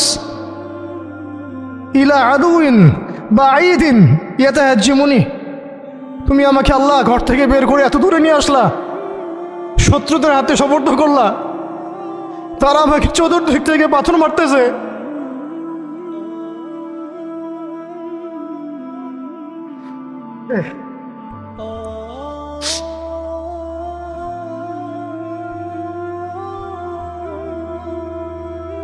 আম্মি লা করিবিন মাল্লাকতাহু আমরি, পরে নবীজি বলছেন আম্মি লা করিব, নাকি আমাকে কাছের মানুষদের হাতে নিয়ে আসছো আল্লাহ, আল্লাহ তুমি কি আমাকে কাছের মানুষদের হাতে উঠাই দিছ। মাল্লাকতাহু আমরি, যারা আমার ভালো মন্দের কাজের মালিক হয়ে গেছে। এইভাবে দোয়া করতে লাগলেন নবী সাল্লাল্লাহু আলাইহি ওয়াসাল্লাম। যায়েদ বিন হারিস রাদিয়াল্লাহু আনহু শামিল আছেন এখানে। তারপরে নবীজি বলছেন ইল্লাম তাকুন সাখিতুন আলাই ফালা উবালি, আল্লাহ এত কিছুর পরে যদি তুমি আমার প্রতি অসন্তুষ্ট না হও, আমার কিছুই যায় আসে না। আল্লাহ এত কিছু হয়ে গেল, এরপরে যদি তুমি আমার উপর অসন্তুষ্ট না হও, অন্তত আমার কিছুই যায় আসে না। আলহামদুলিল্লাহ। ইল্লাম তাকুন সাখিতুন আলাই ফালা উবালি, তুমি যদি আমার উপর আল্লাহ অসন্তুষ্ট না হও, তোমার কাছে আমি ঠিক থাকতে পারি, তোমার কাছে আমার অবস্থান ঠিক থাকে আল্লাহ, ফালা উবালি, আমি এসবের কোনো কিছুর পরোয়া করি না। কিভাবে বুঝবেন এই ভাষার শব্দগুলো? ঠিক এইরকম শব্দেই দোয়া করেছিলেন খুবাইব রাদিয়াল্লাহু আনহু যখন তাকে শুলে চড়ানো হবে, এবং তিনি তখন শুলদণ্ড অনেক কঠিন, জীবন্ত একটা মানুষকে মেরে ফেলা। পিছন দিক থেকে লোহা আছে না, এগুলো এগুলো প্রবেশ করে মাথা দিয়ে বের করে দেয়। শুলদণ্ড, খুবাইব বিন আদি রাদিয়াল্লাহু আনহুকে শুল দেওয়া হয়েছে। এটা রাজির ঘটনা, সিরাতে পড়বেন, রাজির ঘটনা। ট্র্যাপে ফেলে হত্যা করা হয়েছে। যখন তাকে শুলে দেওয়া হচ্ছে তখন তাকে বলা হয়েছে যে তোমার জায়গায় যদি মুহাম্মদকে হত্যা করা হয় তুমি কি খুশি হবা? তোমাকে ছেড়ে দিয়ে যদি মুহাম্মদকে হত্যা করা হয়? বলছেন যে আমার জায়গায় মুহাম্মদকে হত্যা করা তো দূরের কথা, সাল্লাল্লাহু আলাইহি ওয়াসাল্লাম, তার একটা লোম বাঁকা হোক আমি সেটাও চাই না, সেটাও সহ্য করতে পারবো না।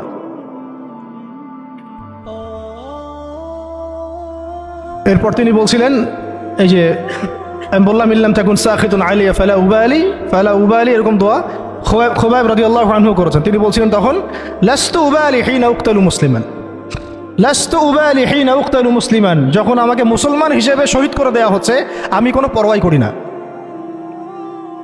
যখন আমাকে মুসলমান হিসেবে শহীদ করে দেওয়া হচ্ছে আমি এর কোনো পরোয়াই করি না।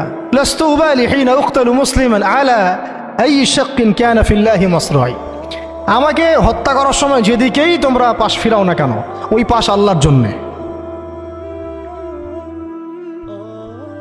ওয়াযালিকা লিলাহ ওয়াযালিকা যাতুল ইলাহি ওয়া ইন ইয়াশা, আর তিনি তো এমন জাতের ইলাহ, এমন ইলাহ, তিনি একজন, আল্লাহর কথা বলা হচ্ছে, তিনি এমন একজন ইলাহ, তিনি যদি চান ইউবারিক আলা ফি কুল্লি শিলউইন মুমাজ্জাহ, তিনি আমার কেটে ফেলা প্রত্যেকটা হাড়ে এবং মাংসে বরকত দিয়ে দিবেন। এইভাবে তাকে হত্যা করা হয়েছে। খুবাইব রাদিয়াল্লাহু আনহু প্রতারণা করে ট্র্যাপে ফেলা হয়েছে। এরকম বীরে মাওনাও ঘটনা ঘটছে, এরকম 70 জন সাহাবীকে ট্র্যাপে ফেলে হত্যা করে দেওয়া হয়েছে। আপনারা সতর্ক থাকবেন। এই ঘটনার পরে বহু ঘটনা হয়েছে, সিরাতে হিজরত হয়েছে।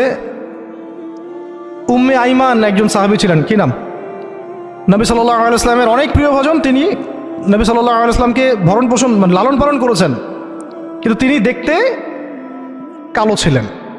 খুব সুন্দরী নারী যেমন এমন না, ঠিক আছে। তিনিও ওই দাসের শ্রেণীর মধ্যেই ছিলেন। তাকে তো সবাই সচরাচর বিয়ে করতে চাচ্ছে না। নবী সাল্লাল্লাহু আলাইহি ওয়াসাল্লাম বলেছিলেন একবার যে তোমাদের মধ্যে কেউ আসো জান্নাতের একটা মেয়েকে বিয়ে করবা? তোমাদের মধ্যে কি এমন কেউ আসো যে জান্নাতি একটা মেয়েকে বিয়ে করবা? উম্মে আইমান, হ্যাঁ আমার প্রিয় ভাজন উম্মে আইমান, উনি তো এমন সাহাবী ছিলেন নবী সাল্লাল্লাহু আলাইহি ওয়াসাল্লাম তার সম্মানার্থে চাদরও বিছাই দিছে। উম্মে আইমান, আমি একটু ভুল হইতে পারি জায়গাটা, আপনারা একটু দেখে নিন।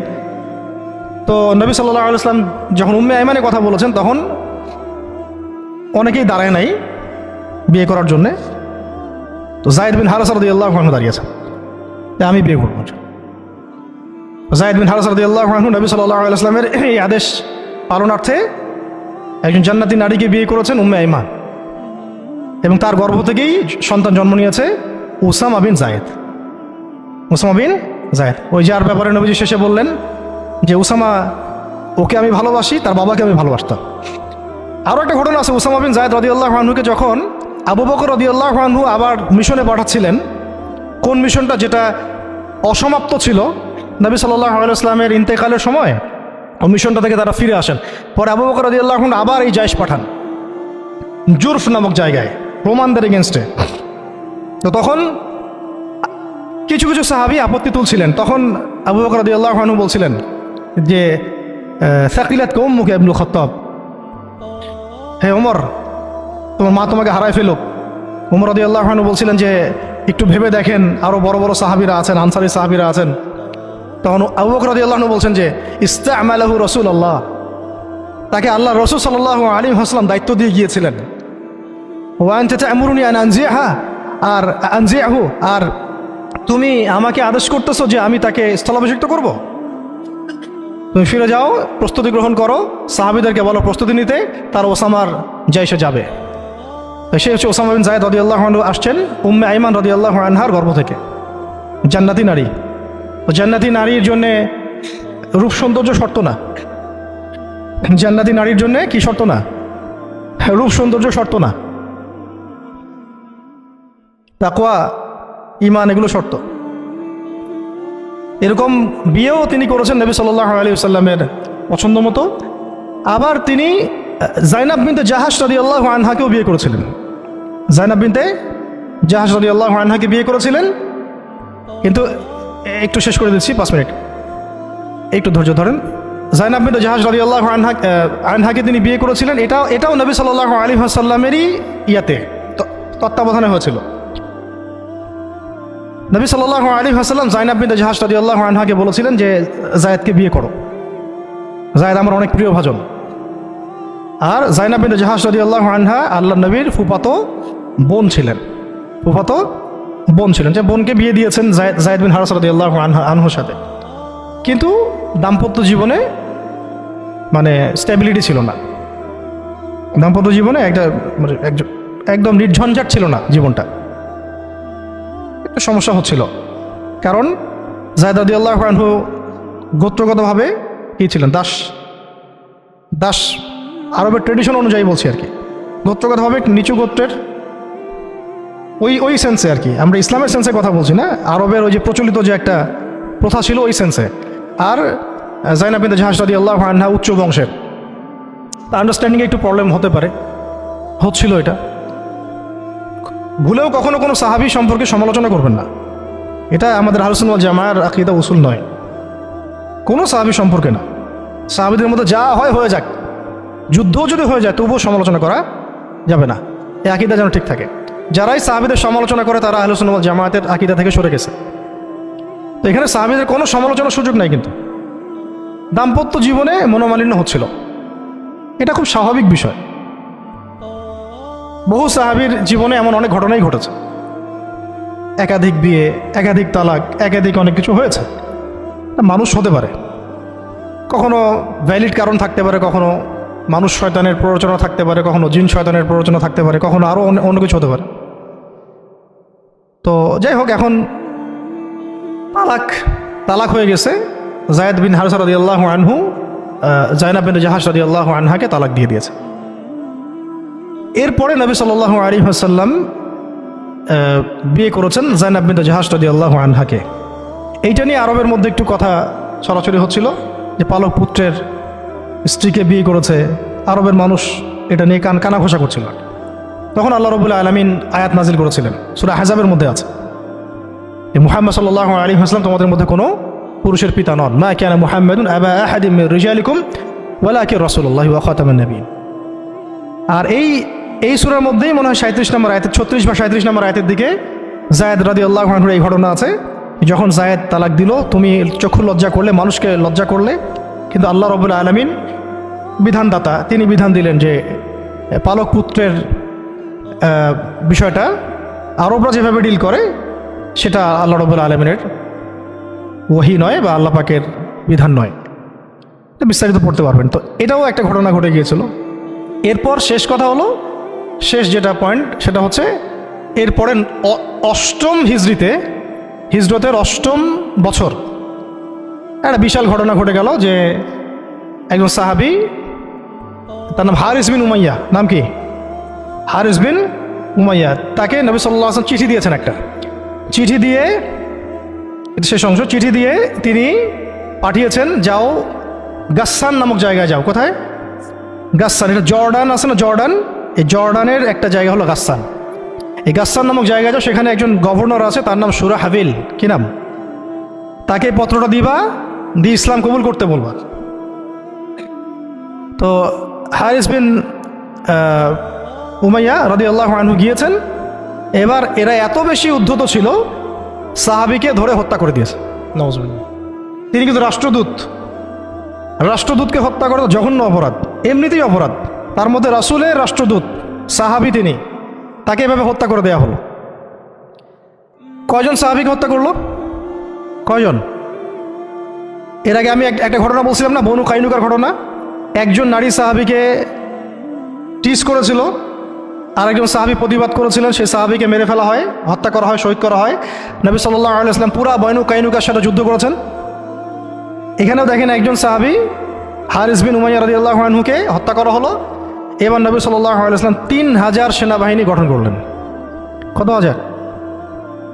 আচ্ছা, এখন শুনেন, আমি একটা দলিল দিতে চাইলাম যে দেখেন, সারা বিশ্বে চায়নার কথা বলেন, সিরিয়ার কথা বলেন, রোহিঙ্গাদের কথা বলেন, আরাকানের কথা বলেন, আপনি কাশ্মীরের কথা বলেন, আফগানের কথা বলেন, তারপরে এই যে আফ্রিকার কন্টিনেন্টের কথা বলেন, আফ্রিকা, মালি, নাইজেরিয়া, সোমালিয়া, আর মধ্যপ্রাচ্যের কথা আর কী বলবো, Yemen, Libya, Jordan, Lebanon, Palestine, Gaza, এই সারা বিশ্বে যত মুসলমান আছে তাদের মধ্যে কত লক্ষ মুসলমানকে হত্যা করার পরেও এই সিদ্ধান্ত এখন উম্মাগতভাবে আমরা নিতে পারি নাই, যেটা নবী সাল্লাল্লাহু আলাইহি ওয়াসাল্লাম বনু কাইনুকার এগেনস্টে নিয়েছিলেন আর এই রোমানদের এগেনস্টে নিয়েছিলেন। একজন নারী সাহাবীকে শ্লীলতাহানি করা, আর একজন সাহাবী তাকে বাঁচাতে এসে তার পক্ষে প্রতিবাদ করায় তাকে হত্যা করা, এবং নবী সাল্লাল্লাহু আলাইহি ওয়াসাল্লাম পুরা বনু কাইনুকাকে উচ্ছেদ করলেন। এখানে সুরাহবিল কি করেছে? একজন সাহাবীকে হত্যা করেছে রাষ্ট্রদূত হারিস বিন উমাইয়া। নবী সাল্লাল্লাহু আলাইহি ওয়াসাল্লাম 3000 সৈন্য পাঠিয়ে দিচ্ছেন। আর এখন উম্মার দিকে তাকান, যে রাষ্ট্রগুলোর কথা আমি বললাম, আমাদের সহ সব জায়গায়, আমাদেরটা অন্যভাবে ডিল করি আমরা, বাইরের সব রাষ্ট্রগুলো, এই রাষ্ট্রগুলোতে কত হাজার সৈন্য না, কত হাজার নিরপরাধ মুসলিমকে হত্যা করা হয়েছে। সংখ্যাটা কি হাজারে না লাখে? কত হাজার বা লাখ বাচ্চাদেরকে হত্যা করা হয়েছে, কত হাজার বা লাখ মা বোনদেরকে হত্যা এবং ধর্ষণ করা হয়েছে। তারপরে উম্মাগতভাবে আমরা এখন এই সিদ্ধান্তে আসতে পারি নাই, যে সিদ্ধান্ত নবী সাল্লাল্লাহু আলাইহি ওয়াসাল্লাম তাৎক্ষণিক নিয়ে ফেললেন। আমার রাষ্ট্রদূতকে হত্যা করেছে, 3000 সৈন্য রেডি, এবং তারা কিন্তু সুপার পাওয়ার। রোমানরা তখন কি সুপার পাওয়ার, এটা দেখারও সময় নাই যে তার কাছে কি অস্ত্র আছে, তাদের ক্ষমতা কতটুকু, তাদের কাছে কি আছে, তাদের সৈন্য সংখ্যা কত, আয়তন সংখ্যা কত, ওদের অর্থনীতি কত সমৃদ্ধ, কোনো কিছুর পরোয়া সাহাবা কেরাম করেন নাই। 3000 সৈন্য রেডি করে এই বাহিনীর পতাকা হাতে তুলে দিলেন সাহাবী যায়েদ ইবনে হারেসা রাদিয়াল্লাহু আনহু হাতে। কার হাতে? চিন্তা করেন, তায়েফের সাথী, রাসূল সাল্লাল্লাহু আলাইহি ওয়াসাল্লাম প্রিয় ভাজন, তায়েফের সাথী, জান্নাতি নারীকে বিয়ে করেছেন,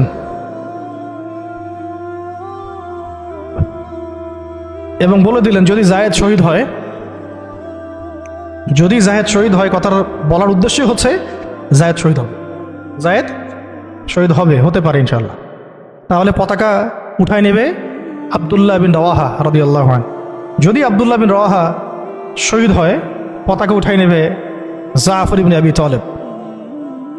যদি জাফর শহীদ হয় বা আব্দুল্লাহ বিন রওয়াহা শহীদ হয়, তাহলে পতাকা তোমাদের মধ্য থেকে কাউকে তোমরা আমির বানায় নিও। হ্যাঁ, পরে ছিল সেখানে খালিদ বিন ওয়ালিদ রাদিয়াল্লাহু আনহু। তো তিনি তখন নতুন নতুন ইসলাম কবুল করেছেন, তাই সবার আগে তাকে আমির করা হয় নাই। খালিদ বিন ওয়ালিদ রাদিয়াল্লাহু আনহু প্রায় 100টার মতো যুদ্ধ করেছেন ইসলামের পক্ষে, কোনো যুদ্ধে তিনি হারেন নাই, কোনো যুদ্ধে পরাজয় বরণ করেন নাই। উহুদের যুদ্ধে বিপর্যয়ে তো তার হাত দিয়ে হয়েছে, তাই না? তো তিনি যুদ্ধ কৌশলে অনেক পারদর্শী খালিদ বিন ওয়ালিদ রাদিয়াল্লাহু আনহু। এখানে আমরা ফোকাস করতেছি একজন সাহাবীর দিকে, বাকি অন্য ঘটনা ইনশাল্লাহ অন্যদিন হবে, আজকে শেষ করে দিচ্ছি। যায়েদ ইবনে হারেসা রাদিয়াল্লাহু আনহুর হাতে পতাকা দেওয়া। হ্যাঁ, তিনি গেলেন ওখানে, যখন যাওয়ার পরে দেখলেন যে সুবহানাল্লাহ, কোথায় আমরা 3000, আর এদের মধ্যে তো রোমান সৈন্যই 1 লাখ। রোমান সৈন্য হচ্ছে 1 লাখ সৈন্য, এটা কোনো যুদ্ধ হয় নাকি? 1 লাখ সৈন্য একদিকে 3000 সৈন্য দাঁড়ায় আছে, এটা কোনো যুদ্ধ হয় কখনো? এই যুদ্ধ, এইরকম সৈন্য সংখ্যা থাকলে, এরকম কুওয়াতের ব্যাপার থাকলে, কোনো স্কলারশিপ অফ ইসলামও এখন বলবে না যে ওদের সাথে যুদ্ধ করা যায়। কোনো আলেমও মনে হয় ভুলেও ফতোয়া দিবে না যে তাদের সাথে যুদ্ধ করা যায় হতে পারে। তোমরা কি পাগল হয়েছো তাদের সাথে যুদ্ধ করতে যাও? ওদের 1 লাখ, তোমাদের 3000। মনে তো হয় কেউই হয়তো এই ফতোয়াটা দিবে না, যেটা এটা হতেও পারে। ইসরায়েলের এত পাওয়ার, তোমরা কিসের জন্য হামাসের পক্ষে কথা বলো? আমেরিকা এত বড় সুপার পাওয়ার, তালেবানরা পারবে ওদের সাথে? এরকমই তো কথা চলতেছে সবে, না? বাংলাদেশের মুসলমান, পাকিস্তানের মুসলমান, আফগানের মুসলমানদের কি আছে? ভারতের এত বড় বড় পারমাণবিক অস্ত্র আছে, ভাবটা তো এইরকমই না? এবং এগুলোকে হিসাব কিতাব করে অনেকেই, অনেক কাফেররা বলে বলুক, মানে ফাসেকরা বলে বলুক, মোরতাদরা বা রামবাম প্রগতিশীল, এরা তো যা ইচ্ছা তাই বলেই, ওদের কথা আমরা কখনো দেখিও না। কিন্তু ইসলামপন্থী বহু মানুষও বলে যে তোমরা তো সুইসাইড করতে চাচ্ছ, তুমি সুইসাইড অ্যাটেম্প্ট হবে এটা। ওরা এত শক্তিশালী, আমাদের কিছুই নাই, অর্থনীতি দুর্বল, জনবল দুর্বল, আমাদের সংখ্যা দুর্বল, অস্ত্রশস্ত্র দুর্বল। মুসলমানরা কখনো এগুলোর বলে কখনো জয়লাভ করে নাই। মুসলমানরা জয়লাভ করেছে সবসময় ইমানের বলেই, এটা ছিল মূল হাতিয়ার। তারপরে যুগের প্রয়োজনে আধুনিকতার প্রয়োজন আছে, সেটা ইমান বিবর্জিত না, ইমানটা সবার আগে। ইমানই তো পরাজয়, অস্ত্র দিয়ে তো আর কিছু করতে পারবেন না। এখন যদি আমাদেরকে পারমাণবিক বড় বড় অস্ত্র দিয়ে দেওয়া হয়, তবুও তো মনে হয় যুদ্ধের পথে কেউ হাঁটতে চাবে না, জিহাদের পথে কেউ হাঁটতে চাবে না, বলবে যে এটা তো সুইসাইড অ্যাটেম্প্ট হবে। ওরা তো ন্যাটো তো এতগুলো দেশের সমন্বয়ে গঠিত, ইসরায়েলের সাথে তো এত কান্ট্রি আছে, তোমাদের সাথে কারা আছে? ইসরায়েলের সাথে এত বড় বড় কান্ট্রি তো আছেই, 50টা 60টা 70টা। হামাসকে তো এখনো নির্মূল করতে পারলো না, পারছে? আমেরিকার সাথে তো এত বড় বড় রাষ্ট্র ছিল, তালেবানদেরকে তো নির্মূল করতে পারে নাই। তো মিসাইল তো এখনো দেখা যায় পৃথিবীর বুকে। জাতিগতভাবে আমরা ওই জায়গায় হাঁটতেই পারি নাই, ওই পথে আমরা হাঁটতে পারি নাই। শুধু দাওয়াত দিয়ে সারা বিশ্বে খিলাফা কায়েম হবে না। যারা বলে দাওয়াতই একমাত্র মেহনত, শুধুমাত্র দাওয়াত দিয়ে সারা বিশ্বে খিলাফা কায়েম হবে না, ইসলামী ইমারা কায়েম হবে না। আপনারা 100 বছর দাওয়াত দিতে থাকেন, ইমারা কায়েম হবে না। শুধু দাওয়াত দিয়ে রাসূল সাল্লাল্লাহু আলাইহি ওয়াসাল্লাম একেবারে আরব আজম এইটা জয় করেন নাই, দাওয়াতের সাথে জিহাদও ছিল। হ্যাঁ, এটা আলাদা আলোচনা যে এটা শর্ত কি হবে, প্রস্তুতি কি হবে, উসুল কি হবে, এটা আলোচনা করতে চাইলে আলোচনা হতে পারে। আলোচনার তো জায়গায় রাখেন নাই আপনারা, সব তো বন্ধ, তো দরজাই বন্ধ। বরং এগুলো নিয়ে যারাই 2-4টা কথা বলছে, ওরা তো শেষ, সমাজই ওদেরকে মেনে নেয় নাই। ইসলামপন্থী ভাই বোনরাই মেনে নেয় নাই, কাফেররা মানা তো বহু দূরের কথা। কাফেররা তাদের মাথার দাম নির্ধারণ করছে আর কি। কিন্তু আস্তে আস্তে বিশ্ব এদিকে যাবেই, আমরা চাই আর না চাই, আমরা যাই আর না চাই, ওয়ার্ল্ড এদিকে যাবে, আখিরুজ্জামান এদিকেই যেটা থাকবে। তো আল্লাহ পাক আমাদের নসিবে যদি এটা থাকে এবং আমাদের উপরে যদি এটা কোনো না কোনোভাবে অবধারিত হয়ে যায়, আল্লাহ পাক আমাদেরকে কুওয়াতের সাথে অংশ নেওয়ার তৌফিক দেন। এবং সব দিক থেকে, আধ্যাত্মিকভাবে, ইমানের দিক থেকে, আমলের দিক থেকে, আখলাকের দিক থেকে, সমাজের দিক থেকে, জ্ঞানের দিক থেকে আল্লাহ পাক ওই রকম চেতনা এবং প্রস্তুতি আমাদের মনের মধ্যে দান করে দেন। প্রস্তুতি তো আগে মনের বিষয়। তো শেষ করতেছি, এবার এই যায়েদ ইবনে হারেসা রাদিয়াল্লাহু আনহু এখানে আলোচনা হচ্ছে, আমরা কি যুদ্ধ কালকে করব, নাকি মদিনা থেকে সৈন্য পাঠাতে বলবো, নাকি আমরা অন্য কোনো পথে যাব, নাকি ব্যাকফুটে যাব, নাকি পত্র পাঠাবো রাসূলকে জানাবো বিষয়টা। তো দেখা গেল পরের দিন সৈন্য 1 লাখ না, সৈন্য 2 লাখ সৈন্য, আরও গাসসানি গোত্রের বিভিন্ন জায়গা থেকে আরবরা আসছে, আরও 1 লাখ। এবার ফতোয়া কোন জায়গায় যাইতো আমরা হইলে? ফতোয়া যাইতো একটা জায়গায়, এখান থেকে পালাই হিজরত করো, এখান থেকে পালাই হিজরত। তোমরা কি জানো না নিজের জান বাঁচানো ফরজ? আর সুবহানাল্লাহ, এমন একটা ব্যাপার জানেন, শয়তানও কোরআন হাদিস থেকে দলিল দিতে পারে। হ্যাঁ, আমার অভিজ্ঞতা থেকে আমি দেখছি, আমার অভিজ্ঞতা থেকেও দেখছি একটা, যে একজনকে বলা হচ্ছিল যে এটা না আপনার আমার মাঝে চুক্তি হয়েছে, হ্যাঁ, তো এই চুক্তি মানতে আপনার অসুবিধা কোথায়? সে বলতেছে যে এই চুক্তি যখন হয়েছে তখন আমি বুঝতে পারি নাই যে কোনটা ঠিক কোনটা বেঠিক। এখন বুঝতে পারছি যে এটা ঠিক ছিল না, আর হাদিসে আছে মুমিন 1 গর্তে যেন 2 বার না যায়। আমাকে হাদিস দিয়ে দলিল দিয়ে দিল, কি বুঝলেন? এমন একটা অবস্থা যে দলিল কোরআন হাদিস থেকে এখন মনে হয় শয়তানও দিতে পারে। আল্লাহ পাক আমাদেরকে হেফাজত করেন। তো আলেমদের সংস্পর্শে থাকতে হয় এই কারণেই, তাহলে আমরা বুঝতে পারবো না যে আসলে কোনটা পরিশুদ্ধ দলিল, গ্রহণযোগ্য দলিল। শেষ কথা হচ্ছে, এবার দেখা গেল 2 লাখ সৈন্য।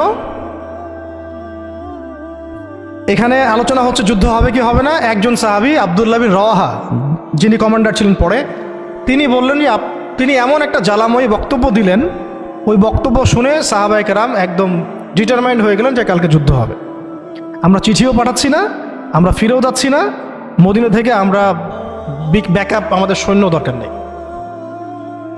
বিশাল বক্তব্য ছিল, এটা সিরাতের কিতাবে আছে। শুধু এতটুকু বলতেছি, উনি 2টা লাইন বলেছেন স্পেশালি। একটা হলো যে, হে আমার ভাইরা, আমরা কি উদ্দেশ্যে বাসা থেকে বের হয়েছি আজকে? আমরা কি অর্জনে বের হই নাই? সাহাবীরা বলছেন হ্যাঁ। যদি আমরা কালকে যুদ্ধ করি এবং শহীদ হই, তাহলে আমরা জান্নাতে হুরিন ঈনদের সাথে আমাদের মঞ্জিল, আমাদের আমাদের বাসস্থান ইনশাআল্লাহ অবধারিত হয়ে যাবে। আর যদি আমরা গাজী হই, তাহলে আমরা সারা জীবন আল্লাহর কাছে সম্মানিত থাকব। আর যদি আমাদের দেহকে কেটে দ্বিখণ্ডিত করে ফেলা হয়, তো এটার জন্যই তো আমরা বাসা থেকে বের হয়েছি। এরকম কয়েকটা কথা উনি বললেন, অল্প কথা। কোনো সাহাবী আর দ্বিতীয় কোনো বাক্য ব্যয় করলেন না। ঠিক আছে, কালকে যুদ্ধ হবে। এমন রক্তক্ষয়ী যুদ্ধ হয়েছে, এই 2 লাখের এগেনস্টে 3000 নিয়ে সৈন্যদেরকে এমনভাবে বিন্যাস করেছেন সাহাবায়ে কেরাম যে ওদের চোখে মনে হচ্ছিল যে মুসলিমরা অনেক।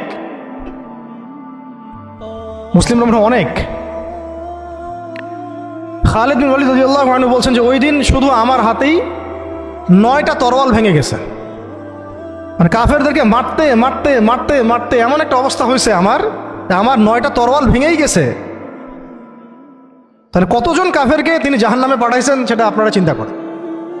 শেষে ছোট নাকি একটা ইয়েমেনের চাকু ছিল, ওই ছোট একটা চাকু দিয়ে আমি যুদ্ধ করছি। এটা বলছেন কে? খালিদ বিন ওয়ালিদ রাদিয়াল্লাহু আনহু। প্রথমে পতাকা যায়েদ বিন হারেসা রাদিয়াল্লাহু আনহুর হাতে ছিল। ওনার ঘোড়া উনি ছুটিয়েছেন, শত্রু বাহিনীর যে এই সারিগুলো, কাতারগুলো, এটাকে ভেদ করে সামনে চলে গেছেন। তার যতগুলো আঘাত সবগুলো দেহের সামনের দিকে বেশি, পিছনের দিকে নাই। পিছন থেকে আক্রমণ করতে তাকে পারতেছে না। আর যে মানুষ তায়েফের বুকে পাথর নিয়ে এখানে আসছেন, যে মানুষের জীবনে এত চড়াই উতরাই চলে গেছে, এবং যে মানুষ তার প্রিয়তমাকেও ছাড়তে হলো, সেই মানুষের জন্য শাহাদাতের চেয়ে সৌভাগ্যের আর কি হতে পারে, আর কাঙ্ক্ষিত আর কি হতে পারে? দুনিয়া তো তার দেখা শেষ। তিনি তো এখন চাচ্ছেন জান্নাতে যেতে।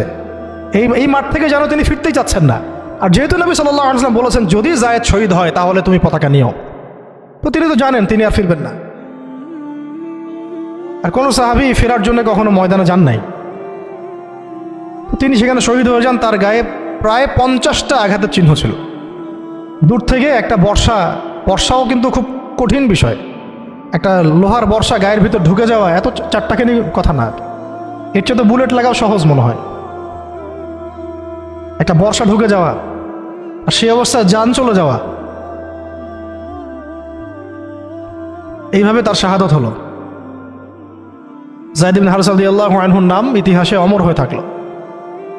এরপরে পতাকা হাতে নেন আব্দুল্লাহ বিন রওয়াহা রাদিয়াল্লাহু আনহু। তার ব্যাপারে ইনশাআল্লাহ আরেকদিন কথা হবে। তিনি তো নিজের ঘোড়ার পা কেটে ফেলছেন। তিনি এবং জাফর ইবনে আবি তালিব রাদিয়াল্লাহু আনহু, তারা ঘোড়ার পা কেটে ফেলছেন যাতে ঘোড়ায় চড়ে পালিয়ে যাওয়ার কোনো সুযোগ চিন্তাও মাথায় না আসে। এবং তিনি একটা কবিতা আবৃত্তি করেছিলেন। আব্দুল্লাহ বিন রওয়াহা রাদিয়াল্লাহু আনহু অনেক বড় মাপের কবি ছিলেন। এত সুন্দর লিখতে পারতেন, কবিতা আবৃত্তি করতে পারতেন, বলতে পারতেন। এটা অনন্য ছিল তার কাছে। খন্দকের দিন তিনি কবিতা আবৃত্তি করছিলেন। আল্লাহুম্মা লাউলা আনতা মাহতাদাইনা ওয়ালা তাসাদদাকনা ওয়ালা সাল্লাইনা, এরকম করে কবিতা আবৃত্তি করছিলেন। নাহনুল্লাযী বাইউ মুহাম্মাদা আলাল জিহাদি মা বাকিনা মিন্না আলাল জিহাদি মা বাকিনা আবাদা। আরবি কবিতাগুলো সুবহানাল্লাহ এত সুন্দর। তো তিনি কবিতা আবৃত্তি করতে করতে, যুদ্ধ করতে করতে শহীদ হয়েছেন আব্দুল্লাহ বিন রওয়াহা রাদিয়াল্লাহু আনহু। এরপরে জাফর রাদিয়াল্লাহু আনহু পতাকা নেন এবং যে হাতে পতাকা নিয়েছেন সেই হাতটা কেটে পড়ে গেছে। একজন আঘাত করছে রোমান সৈন্যদের মধ্যে। রোমান অনেক প্রশিক্ষিত ছিল, তার মধ্যে 2 লাখ নিয়ে আসছে। একজন সাহাবীর চারপাশে কতজন ঘিরে ফেলছে এটা তো ঠিক নাই। এইগুলো আমরা কি দেখি, গণতান্ত্রিক মারামারি, এগুলো তো কিছু না। ওটা তো সম্মুখ সমরের ব্যাটল ফিল্ড ছিল, সম্মুখ সমরের ব্যাটল ফিল্ড। এখন কি মিসাইল মারা হয় দূর থেকে, এক জায়গা থেকে মিসাইল মারছে, আরেক জায়গায় গিয়ে পড়তেছে। কাপুরুষের যুদ্ধ এগুলো তো কাপুরুষদের যুদ্ধ। এটা ছিল সম্মুখ সমর ব্যাটল, এটাই ছিল ব্যাটল। একজনকে মিনিমাম এখানে 50 জনের সাথে ডিল করতে হচ্ছে। আর চিন্তা করেন সাহাবীরা কি কি পারদর্শী ছিলেন যুদ্ধে, কি পরিমাণ সাহসী ছিলেন, কি পরিমাণে তারা দুরন্ত ছিলেন, হ্যাঁ, কি পরিমাণে তারা দুঃসাহসী ছিলেন। শুধু সাহসী বললে ভুল হবে, দুঃসাহসী ছিলেন। কি শৌর্যবীর্য ছিল, আর কি পরিমাণ কৌয়াত ছিল তাদের কাছে, আর কত প্রশিক্ষিত স্কিল ছিলেন তারা, যে একাই 10 জন 20 জন 50 জনকে বার্তা দিতেন না। তো আর আমরা তো আমাদের তো সব যুদ্ধ আর ফেসবুকে, আর কি যত মানে কাজ সব ফেসবুকে। অর্থাৎ বাস্তবিকভাবে কিন্তু দেখবেন যে একজন দুজনের সাথেও মানে ফাইট করার মতো হয়তো ওই ক্যাপাবিলিটিও নাই। ওর চেয়ে দেখা যায় কাফেররা অনেক শক্তিশালী হয়ে বসে আছে। এই এগুলো আবেগ ছাড়তে হবে, বাস্তববাদী হতে হবে, ঈমান আমল তাকওয়ার সাথে সব ধরনের প্রিপারেশন, মানে যেটাকে আমরা বলি এদাদ, শারীরিক মানসিক সব দিক থেকে প্রস্তুতির দরকার আছে। আর এটা মুসলিম রাষ্ট্রের সেনাবাহিনীর কাজ, মুসলিম রাষ্ট্রের সেনাবাহিনী অন্যান্য ফোর্সদেরও কাজ এগুলো। তাদেরকে তো এইসব চেতনা কখনো মনে শোনানোই হয় নাই। যা শুনে তারা হয়তো সেটা ব্যক্তিগতভাবে তারা শোনে। সিস্টেম তো এরকম না, সিস্টেম তো তাদেরকে এইসব জাজবায় কখনো উদ্বুদ্ধই করবে না। যে আপনারা একটা ভালো প্রফেশনে আছেন, যদি এই প্রফেশনের দিক থেকে অনেস্ট থাকতে পারেন, সৎ থাকতে পারেন, আল্লাহর জন্য যুদ্ধ করতে পারেন, শহীদ হয়ে যাবেন। এটা কি বলা হয়? বরং বলা হয় আমার জাতিসংঘের মিশনে যান, ওখানে গেলে টাকা পাবেন। আর ওই মিশন কাফেরদের পক্ষে, মুসলমানদের বিরুদ্ধে মুসলমানকে লাগাই দেয় থাকে। ওদের ভাড়াটে সৈন্য হিসাবে কাজ করায়। আমাদের শক্তি তারা নিচ্ছে, আমাদের জনবল নিচ্ছে, নিয়ে আমাদের এগেনস্টেই প্রয়োগ করতেছে। আল্লাহ পাক আমাদের ভাইদেরকে বুঝ দেন, ইনশাল্লাহ ভাইরাও বুঝবে একদিন না একদিন। এই বুঝ ঠেকা রাখা যাবে না, এই হেদায়েত, এই বুঝ, এই আলোগুলো কেউ ঠেকা রাখতে পারবে না। আল্লাহ দিল থেকে দিলে ছড়াই দিবেন ইনশাল্লাহ। কোনো কিছু করে কোনো লাভ হবে না, মানে কোনো কিছু করেই কোনো লাভ হবে না। কাউকে দমায় দেওয়া, থামায় দেওয়া, কোনো জাতিগোষ্ঠীকে নির্মূল করা, রাজনৈতিক আগ্রাসন, অর্থনৈতিক স্যাংশন, কিছু করে লাভ হবে না। এই আলো এবং এই জজবা, এই আগুন দিল থেকে দিলে আল্লাহ জ্বালাই দিবেন ইনশাআল্লাহ। এটা জাস্ট সময়ের ব্যাপার, শুধু সময়ের ব্যাপার এগুলা।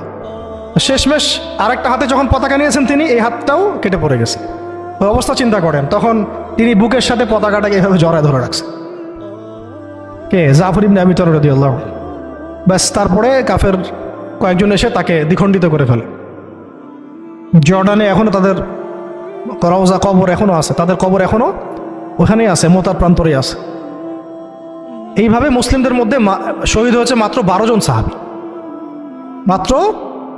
মাত্র 12 জন সাহাবী শহীদ হয়েছেন এই যুদ্ধে, মোতার যুদ্ধে। আর আমি তো বললাম খালিদ বিন ওয়ালিদ রাদিয়াল্লাহু আনহু একাই 9টা তরোয়াল ভাঙছেন। এরপরে পতাকা হাতে নেন খালিদ ইবনুল ওয়ালিদ রাদিয়াল্লাহু আনহু, এবং তিনি এমনভাবে সাহাবীদেরকে ফাংশন করেছেন যে যুদ্ধও করছেন, আবার ব্যাকফুটেও আসছেন, আবার সামনে যান, আবার পিছনে আসেন, সামনে শূন্য পিছনে, পিছনের শূন্য সামনে, ডানেরটা বামে, বামেরটা ডানে। ওরা হকচকায় গেছে, মনে করছে যে মনে হয় অনেক ফোর্স মনে হয় পিছন থেকে আসতেছে। আর আল্লাহ পাকের সাহায্য তো আছেই, ফেরেশতা নাজিল করে আল্লাহ সাহায্য করেন। ওদের মনে আল্লাহ ত্রাস সৃষ্টি করে দিয়েছেন, ভয়ে। আল্লাহ পাক কাফেরদের মনে ভয় সৃষ্টি করে দিয়েছেন। তো ওরা আর সামনে আসার সাহস পায় নাই। আস্তে আস্তে এই বাহিনী পিছাতে মদিনা পর্যন্ত চলে আসছে। মুতার বিশাল ঘটনা, মুতার যুদ্ধ।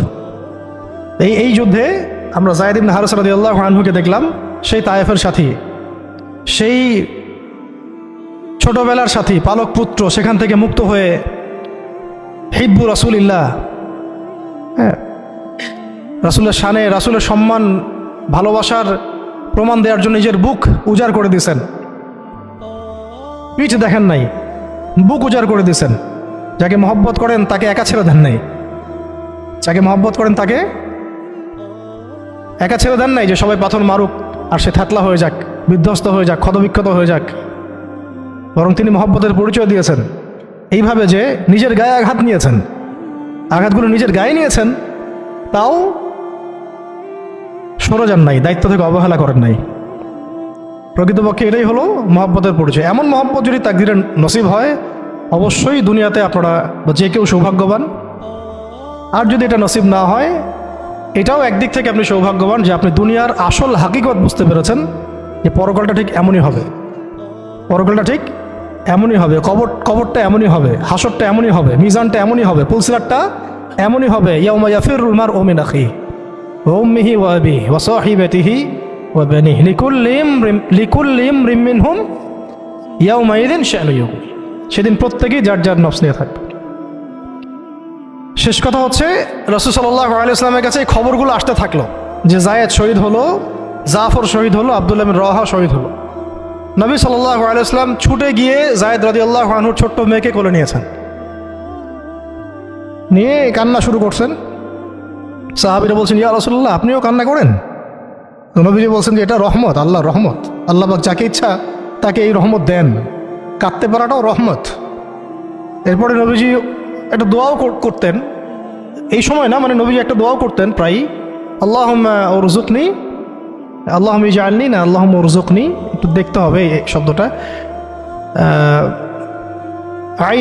আইনাইনি হাত্তালাতাইন তাসকিয়ানিল কলবা বিযুরুফিদ দাম'i মিন খাশিয়াতিক ক্বাবলা আন তাকুনা দুমু'ু দামান ওয়া আদরাসু জামরা। আল্লাহ আমাকে এমন দুটো চোখ দিও যে চোখ দুটো কাঁদতে পারে এবং সেই চোখের পানি দিয়ে কলব পর্যন্ত সিক্ত হয়ে যায়।